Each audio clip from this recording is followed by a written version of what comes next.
Since they began dating 2 years ago, millions of words have been written and spoken about Prince Harry and Meghan Markle. It was the public outing that every dedicated royal watcher has been waiting for. Their lives have been analysed, their relationship scrutinised. But while journalists and commentators continue to have their say, two people know the story better than anyone: Harry and Meghan themselves. Ladies and gentlemen, Meghan Markle. In this programme, their speeches.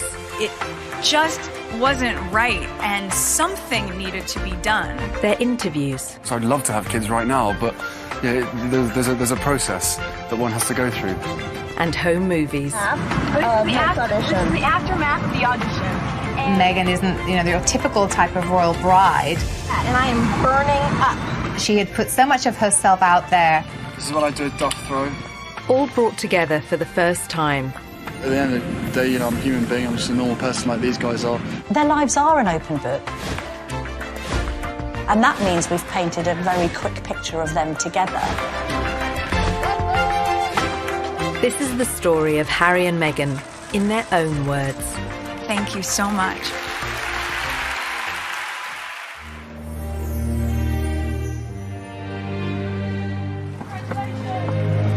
This afternoon, Prince Harry and Meghan Markle stepped hand in hand into the sunken garden at Kensington Palace. November 27th, 2017, and Harry and Meghan broke the news the world had been waiting for.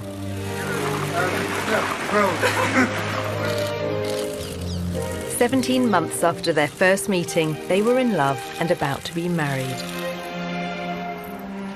It was so sweet and natural and very romantic. He got on one knee. As a matter of fact, I could barely let you finish proposing. I said, can I say yes now? She didn't even let me finish. She said, can I say yes, can I say yes now? And then there was hugs and I had the ring in my finger and I was like, can I give you the ring? And she goes, oh yes, the ring. Although this was the first time they'd spoken as a couple, both had long experience of talking about themselves. Raised worlds apart, they'd chronicled their experiences from childhood.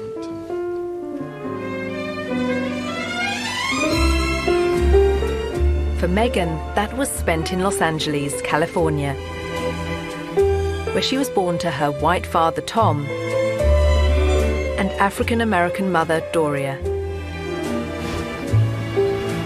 It was the late 70s when my parents met. My dad was a lighting director for a soap opera, and my mom was a temp at the studio.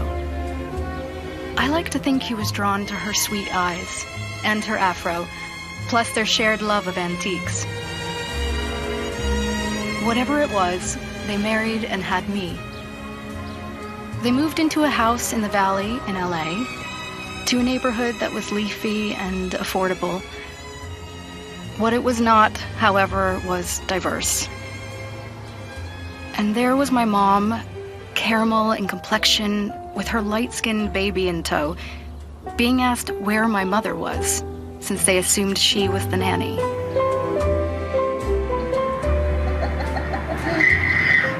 Nice, huh? You like these ponytails? With both parents working in the Hollywood entertainment industry, Meghan developed an early love of the stage.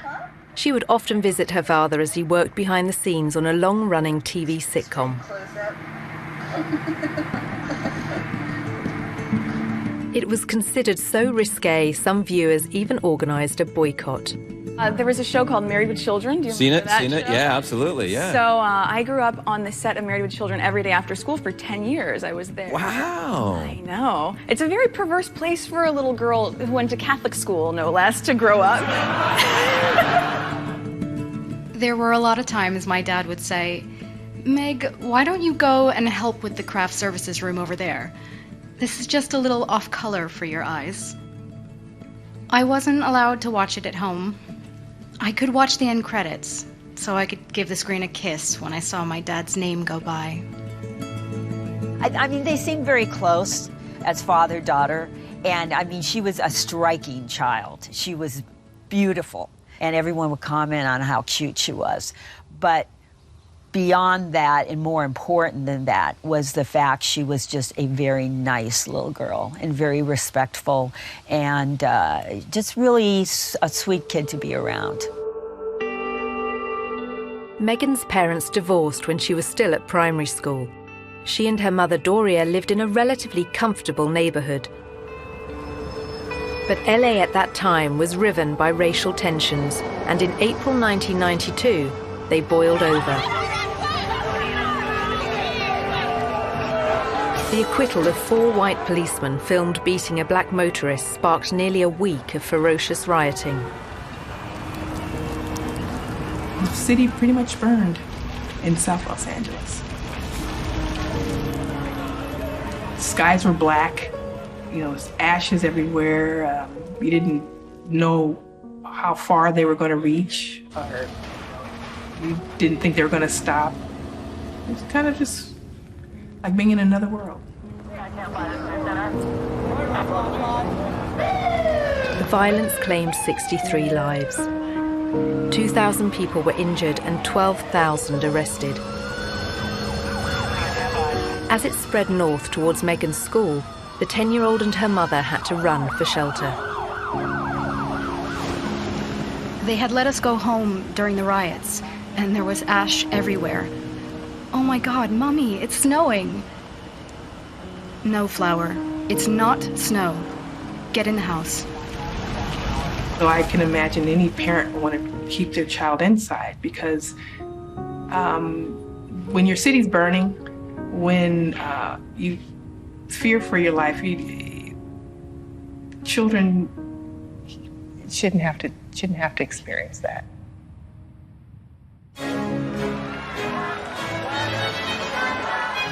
As Meghan was being raised in LA, Harry was growing up in London and in public.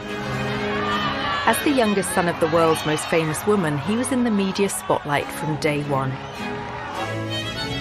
When it comes to dealing with the press, Prince Harry has a style all of his own. But despite the constant presence of the cameras, Princess Diana was determined to surround Harry and his older brother William with laughter and fun.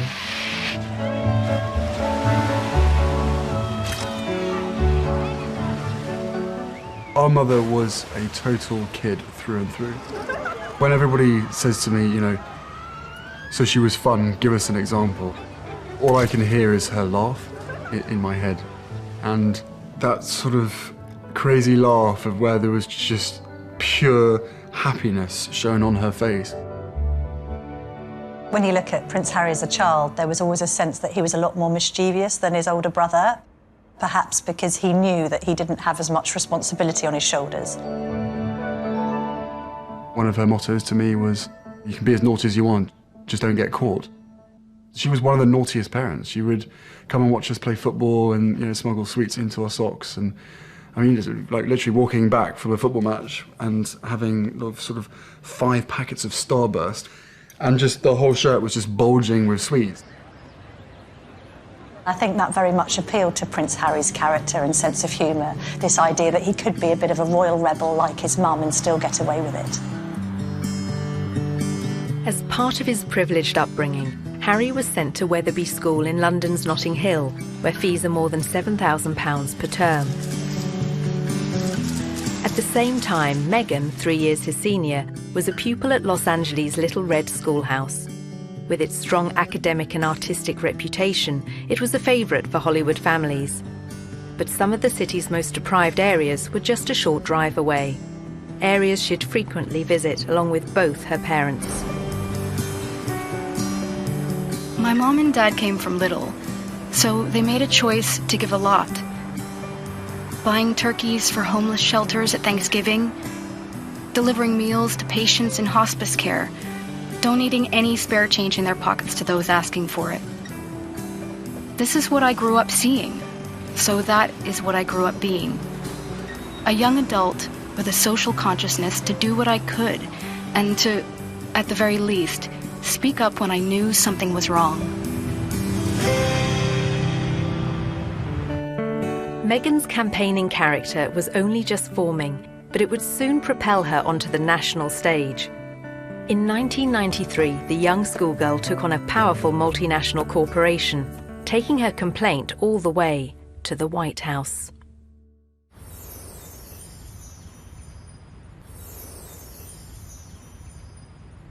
Ladies and gentlemen, please welcome Meghan Markle. As a successful actress, Meghan has used her profile to champion a range of different causes. Well, good evening. That doesn't feel like enough, does But her it? campaigning efforts began long before she found fame. The fact that Meghan is interested in these causes, that's not new. It's not something that she's taken up after a life of celebrity, that she's suddenly found out that she needs to help people. It really started from the very beginning when she was just a little girl. There's a story about how she was very proactive in protesting about an advertisement that she felt was very denigrating to women. The gloves are coming off. Women are fighting greasy pots and pans with ivory clear. The tagline said, "Women all over America are fighting greasy pots and pans." 2 boys from my class said, "Yeah, that's where women belong, in the kitchen." I remember feeling shocked and angry and also just feeling so hurt. It just wasn't right, and something needed to be done. My name is Meghan Markle. I'm 12 years old. Last week at my school, we decided to watch the news for social studies. While through the channels, we saw a commercial for the new Ivory Clear dishwashing liquid. In the commercial, they said women are battling grease, meaning only women do dishes. When I heard this, the boys in Meghan wrote to Procter & Gamble, the company behind the ad, to America's then First Lady Hillary Clinton, and to the US TV program Nick News, which sent a reporter to interview her. I don't think it's right for kids to grow up thinking these things, that just mom does everything. So I was wondering if you would be able to change your commercial to people all over America. Thank you, Meghan Markle. Incredibly, the 12-year-old's lobbying campaign worked.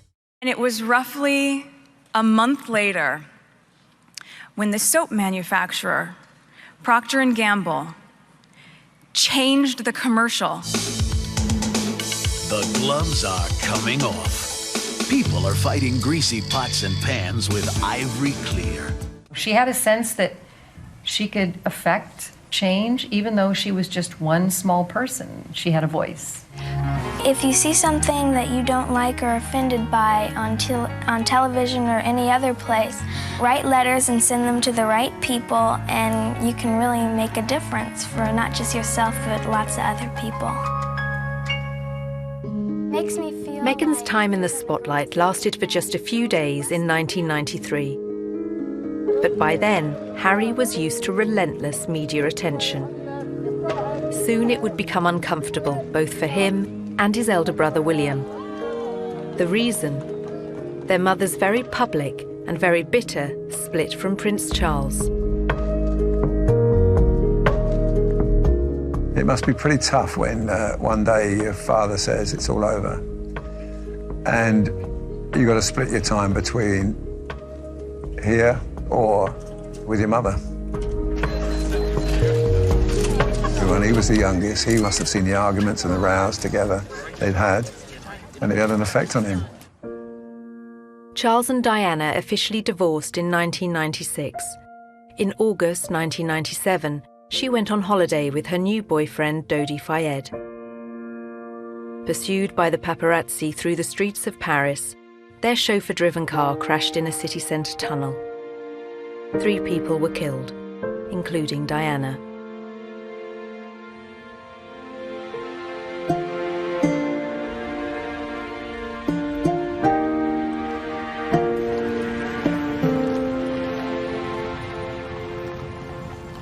My mother had just died, and I had to walk a long way behind her coffin, surrounded by thousands of people watching me while millions more did on television. I think everybody who witnessed the funeral and that young child walking behind his mother's coffin reflected on it and thought, goodness me, what effect is this going to have on this boy's life growing up? I don't think any child should be asked to do that, under any circumstances. I don't think it would happen today. Well, we now know, actually, the true effect that Diana's death had on both Harry and William. Prince Harry spoke extremely openly about the fact that that had a profound effect, that he completely went off the rails. He couldn't cope with it. I can safely say that losing my mum at the age of 12 and therefore shutting down all of my emotions for the last 20 years has had a quite serious effect on not only my personal life but also my work as well. My way of dealing with it was, sticking my head in the sand, refusing to ever think about my mum, because why would that help? It's only going to make you sad, it's not going to bring her back. So from an emotional side, I was like, right, don't ever let your emotions be part of anything. Obviously, you know, he speaks from the heart. I mean, Diana was a super mother, and to lose that person just such a young age must have been terrible for him. And he said that, how much he misses her, how much he thinks of her every day. Not a day goes by he doesn't think of her, and I can understand that.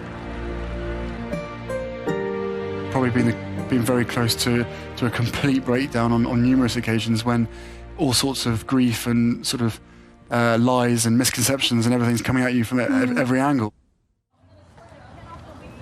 Diana's funeral was watched by an estimated 2.5 billion people around the world. Among them, 16-year-old Meghan Markle. By then, she was a student at the all-girl Immaculate Heart High School in Los Angeles. Here, just 2 miles from Hollywood, her acting ambitions were taking shape. Long before I taught Meghan, I saw her in the school plays. And she was one of those girls, when she was on stage, you were drawn to watch her because she just had this charisma and this charm, and she was really good. We have a musical and a play every year. And she was certainly one of the many shining lights that we have here at Immaculate Heart. Meghan's stage talents led her to enroll on a university course in theatre. Before joining, she auditioned for roles in music videos. Aftermath of the audition. This is the aftermath of the audition, and it went pretty well. We just had to dance crazily, and so I did, and it was tiring. Just all dance like wild women, and I was shaking my hair around, and so that's that, and I am burning up. The Los Angeles of 1998 had recovered from the riots of 7 years earlier. But racial prejudice remained close to the surface, as Meghan was soon to witness firsthand. I was home in LA on a college break when my mom was called the N-word. We were leaving a concert, and she wasn't pulling out of a parking space quickly enough for another driver. My skin rushed with heat as I looked to my mom, her eyes welling with hateful tears. I could only breathe out a whisper of words so hushed they were barely audible. "It's okay, Mommy." I was trying to temper the rage-filled air permeating our small silver Volvo. This is something that has happened for people of color since we've been brought to this country some 400 years ago. It's unfortunate because racism hurts. You know, just to talk about it, it hurts. And kids don't need to hurt. They shouldn't have to. I shared my mom's heartache, but I wanted us to be safe. We drove home in deafening silence, her chocolate knuckles pale from gripping the wheel so tightly.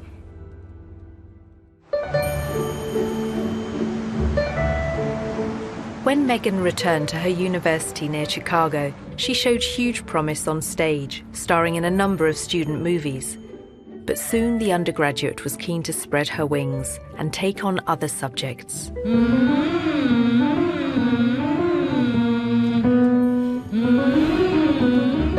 I had always been the theater nerd at Northwestern University. I knew I wanted to do acting, but I hated the idea of being this cliché, a girl from LA who decides to be an actress.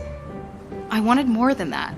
And I'd always loved politics, so I ended up changing my major completely and double majoring in theater and international relations. As part of her degree, Meghan won an internship at the US Embassy in Argentina. In 2002, the country was in financial crisis. Meghan was sent to greet a top White House official, whose car was then surrounded by placard-waving demonstrators. It was their economic devaluation, and our Secretary of the Treasury at the time was there. So I'm 20 years old, in Buenos Aires, in a motorcade, doing that whole thing. I thought for sure I would still have a career in politics. And then I came back to LA for Christmas, and a friend of mine from college introduced me to this manager. The manager had watched one of Meghan's student films and said he could find her cinema and TV work in return for a 10% cut of her earnings. But, as she was soon to discover, the competition for roles was fierce. A young actor, actress trying to break into the business, it is not easy. My parents had been so supportive, watching me audition, trying to make ends meet, taking all the odds and ends jobs to pay my bills. I was doing calligraphy, and I was a hostess at a restaurant, and all those things that actors do. There's so many people out here who want to get into the entertainment industry. It's difficult. I had a beat-up Ford Explorer Sport that rattled like a steamboat engine in the morning. It was burning out. I had started to give up. It was tired and running on empty, going from audition to audition, just as I was. I mean, you really have to be very self-promoting, and you have to be willing to, knock on doors and be very motivated and have good self-esteem, because you could get eaten alive out here. I would drive to auditions and park at the back of the parking lot, far from the eyes of anyone who could see me unlocking the trunk and crawling into my car through its only feasible entry point. I would play it off, obviously, as though I was looking for something, reaching so deep for something that my car almost sucked me in to get it. Much like my experience in Hollywood, to be honest. Struggling, climbing hurdles, searching for something that I couldn't even see, and just reaching for it. Now in her mid-20s, the most Meghan had to show for her efforts were bit parts in soap operas, TV dramas, and the odd movie. In 2006, she became a briefcase girl on the American version of the quiz show Deal or No Deal, recording up to 7 shows a day. For somebody like Meghan, appearing as essentially an adornment on a game show would not be her ideal job. I'm sure she appreciated the paycheck, but she would have felt creatively unfulfilled. I would put that in the category of things I was doing while I was auditioning to try to make ends meet. I was the ill-fated number, which for some reason no one would ever choose. I would end up standing up there forever in these terribly uncomfortable and inexpensive 5-inch heels, just waiting for someone to pick my number so I could go and sit down. Despite her setbacks and disappointments in Hollywood, Meghan persisted. And in 2011, her big break came in Canada. Success and fame beckoned, as well as marriage.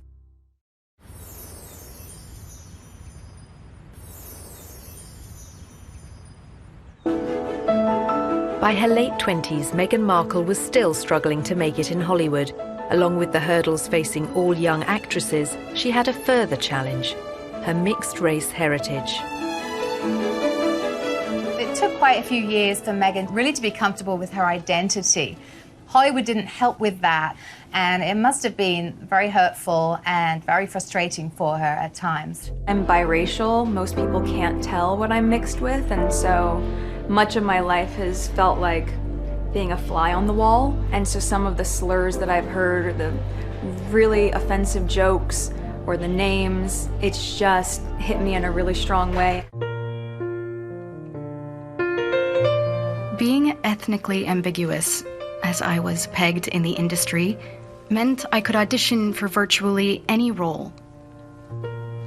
I wasn't black enough for the black roles, and I wasn't white enough for the white ones, leaving me somewhere in the middle as the ethnic chameleon who couldn't book a job. But the breakthrough was getting closer. At one audition, a casting director advised Meghan to adopt a more natural look. She stopped me in mid-scene and said so simply, "You need to know that you're enough." She saw all that self-doubt beaming through the self-tanner and excessive blush. You need to know that you're enough. Less makeup, more Meghan. And that moment for me was a wake-up call.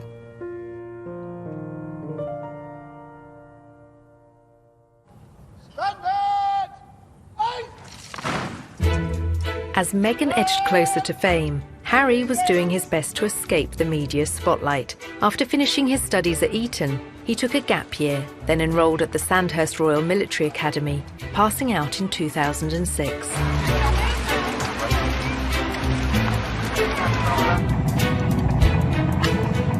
A year later, he served in Afghanistan. This is not a rehearsal. This is war. Prince Harry taking on the Taliban and coming under fire. The army had deployed Harry to the front line in secret. The media were only allowed to report on it as his 20-week tour of duty came to an end. This is what I do, duck throw. At the end of the day, you know, I'm a human being. I'm just a normal person like these guys are. You know, I don't know. It's just nice to be. I wouldn't expect the British public to make much of it. I think they would just turn around and go, "Yep, good on him. Good on the people who got him out there. He's a soldier. So what? Basically, so what? So what if he goes out there? My husband went out there and he died. So what if he goes out there?" The general opinion, and hopefully so. Very good at his job. He's very competent. And he fitted in very well with everyone that he worked with. There was no airs and graces with Harry. He just wanted to be treated the same as everybody else, which he was. He didn't expect any sort of special favours, being the Queen's grandson. Harry's determination to be treated the same as other soldiers won him praise from the media. But newspapers were less impressed by his behaviour when off duty. In 2012, pictures of a semi-naked royal enjoying time off in Las Vegas made the front pages. It was probably a classic example of me probably being too much army and not enough prince. I don't really want to get into details of what I think or what other people think. You know, at the end of the day, I probably let myself down, let my family down, and let other people down. But at the end of the day, you know, I was in a private area, and there should be a certain amount of privacy that one should expect. Several months after the photos were published, Harry was on a second tour of duty in Afghanistan, this time as a captain and helicopter pilot. Approaching 30, he was making plans for a life post-army and fielding questions about his personal plans for the future. I don't think you can ever be urged to settle down. If you find the right person and everything feels right, then it takes time, especially for myself and my brother. You ain't ever going to find someone who's going to jump into the position that it would hold. Simple as that. By then, Meghan had found a long-term partner, American film and TV producer Trevor Engelson. They dated for 7 years, marrying in 2011. That same year, she auditioned for a new TV legal drama, Suits, set in New York, but about to be filmed in Toronto. It was the 5th pilot I would have filmed. I remember hoping this one would see the light of day. Never would I have imagined that this show would not just change my career, but also change my life. Meghan won the part of Rachel Zane, an ambitious young paralegal. After years of slog, it was her breakthrough role. The show proved to be a success. The USA cable network ordered a second series, and Meghan moved full-time to Canada to be near the studio.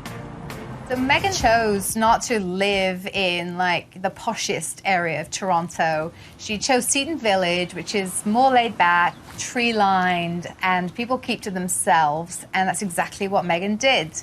So much so that her neighbors didn't even know who she was. But that was soon to change as her TV series became an international hit. As Meghan basked in her newfound fame, Harry was concentrating on building a new career. After the negative headlines surrounding his off-duty life, Harry became patron of the Invictus Games for injured servicemen and women, and he began supporting a range of causes that were close to his mother's heart. I'm particularly pleased to be with you today because my mother as patron very much admired Headway and the vital work that it does, and for me that's good enough. He was also increasingly active in aid programs abroad, especially in Africa, where his Sentebale charity is based.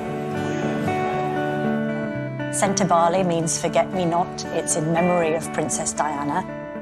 I think actually Harry's been concerned that some of her good work has been undone in recent years, and a sense that he needs to carry on her good work, otherwise it would have been meaningless.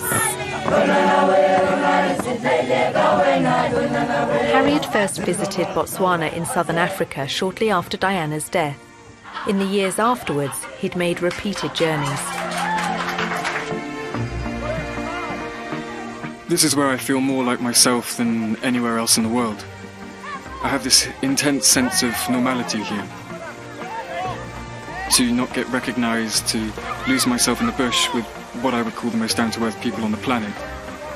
People dedicated to conservation with no ulterior motives, no agendas, who would sacrifice everything for the betterment of nature. I talk to them about their jobs, about what they do, and I learn so much. By 2013, Meghan's TV series Suits had become a huge hit for the USA network.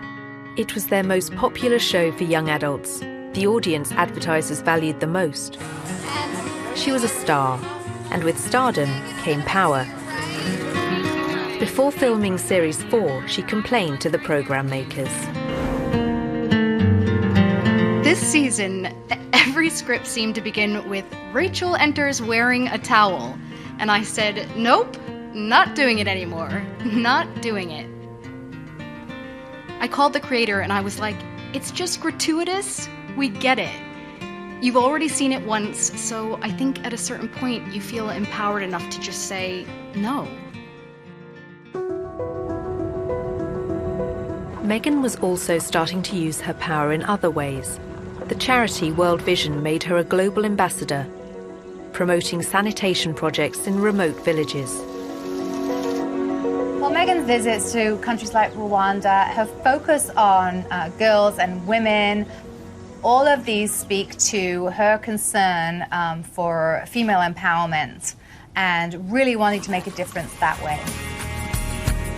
You'll feel really good at the end of the day knowing that you've been a part of that. I gotta get these kids home. I'm gonna go take a picture with them.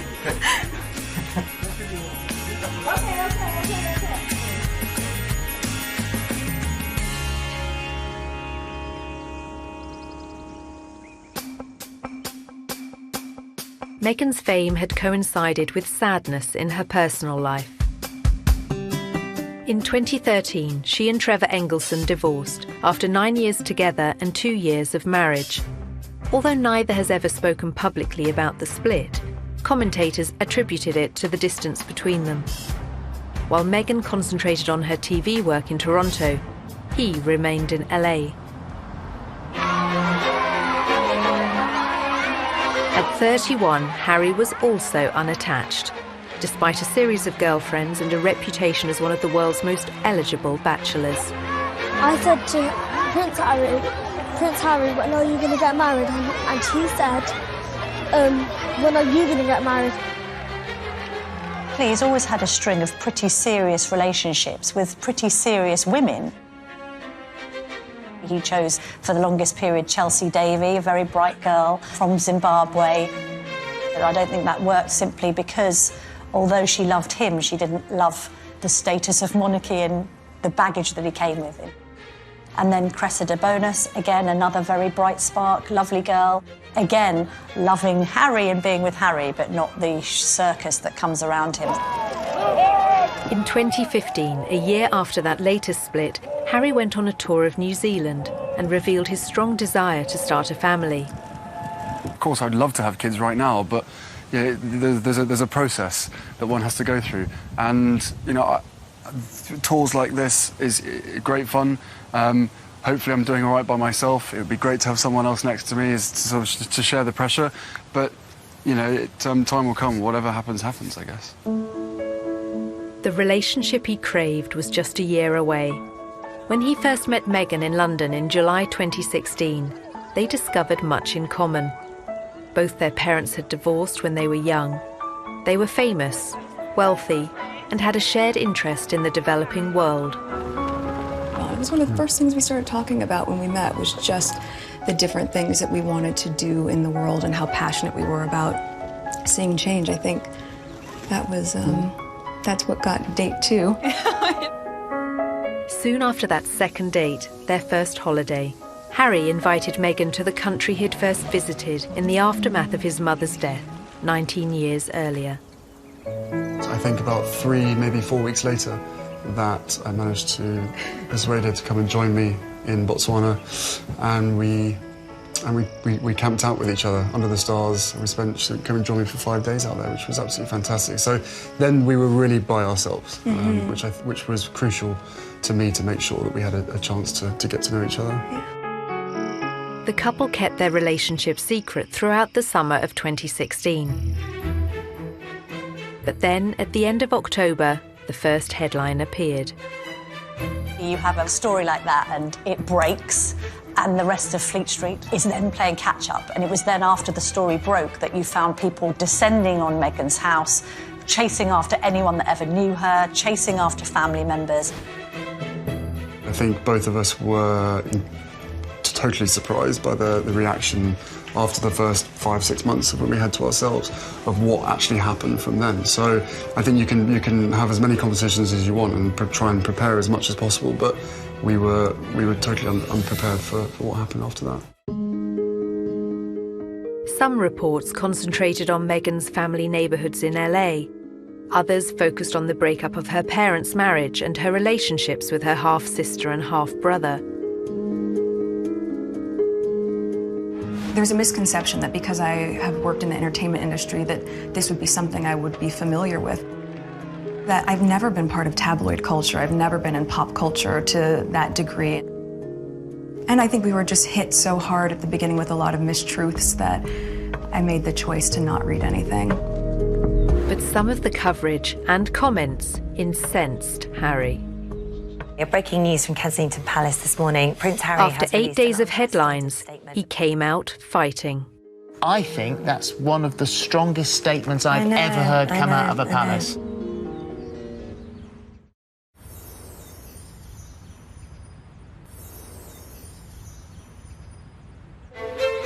November 2016. Just 8 days after the story of Harry and Meghan's relationship broke, Kensington Palace went to war with the press. Prince Harry is worried about Miss Markle's safety and is deeply disappointed that he has not been able to protect her. It had the hallmarks of Harry's words and character all over it. It is not right that a few months into a relationship with him that Miss Markle should be subjected to such a storm. I think he was saying, look, this girl's important to me and I want to make sure that you're all careful in what you're doing.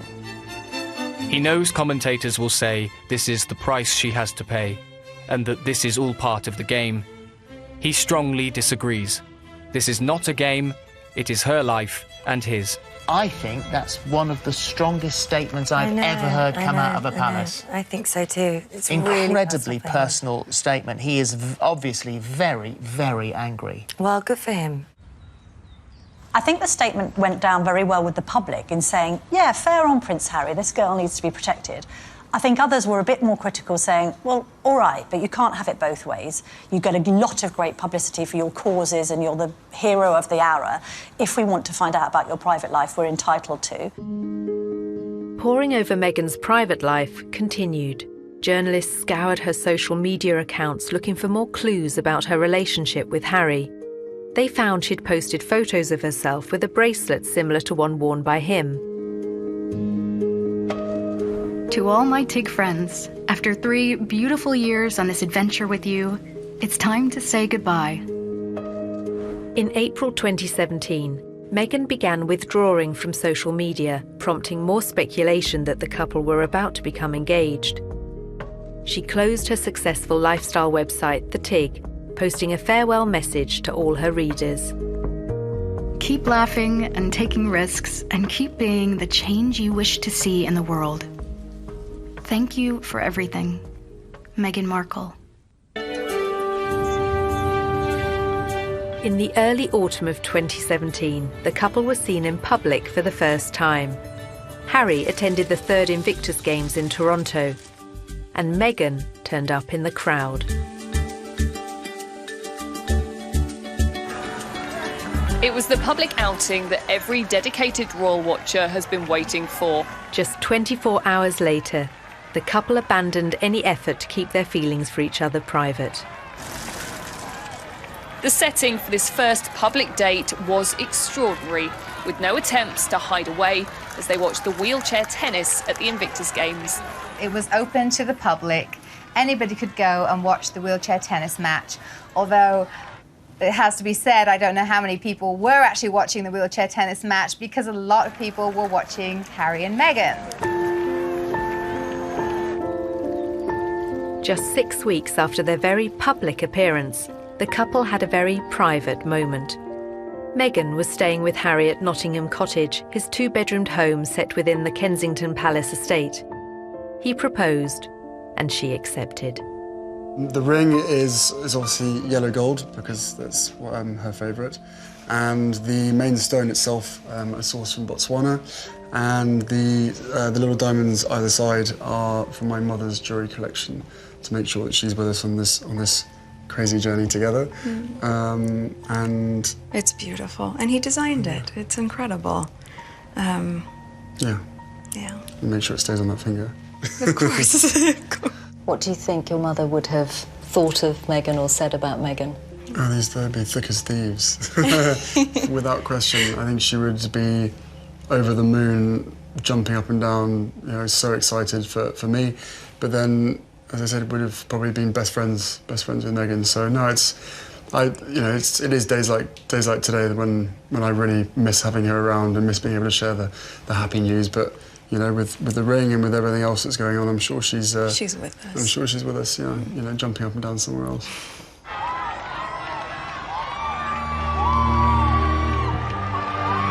Since the announcement, Meghan has become the fresh face of royalty, connecting with a new generation, just as Harry's mother once did. I know that I'm in love with this girl, and I hope that she's in love with me. But we still had to sit down on the sofa, and I still had to have some pretty, frank conversations with her to say, look, what you're letting yourself in for, it's a big deal. It's not easy for anybody. But I know that, at the end of the day, she chooses me, and I choose her. And therefore, whatever we have to tackle together or individually will always be us together as a team. After a life spent on the other side of the Atlantic, Meghan is now planning to become a UK citizen. She and Harry have also spoken of their wish to tour the Commonwealth. But now, with their wedding fast approaching, their focus, for the moment, is firmly on May the 19th. We're a couple. We're in love. I'm sure there will be a time when we will have to come forward and present ourselves and have stories to tell. But I hope what people will understand is that this is our time. This is for us. It's part of what makes it so special that it's just ours. But we're happy. Personally, I love a great love story.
17, and Harry and Meghan broke the news the world had been waiting for.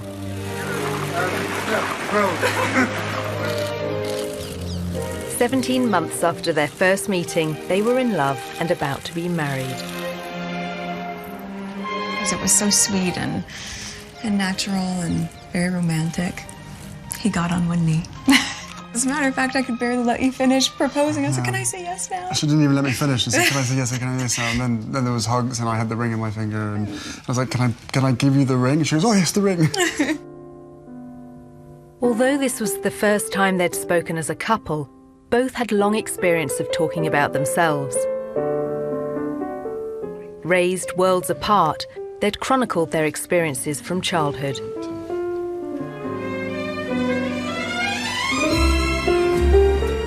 For Meghan, that was spent in Los Angeles, California, where she was born to her white father, Tom, and African-American mother, Doria.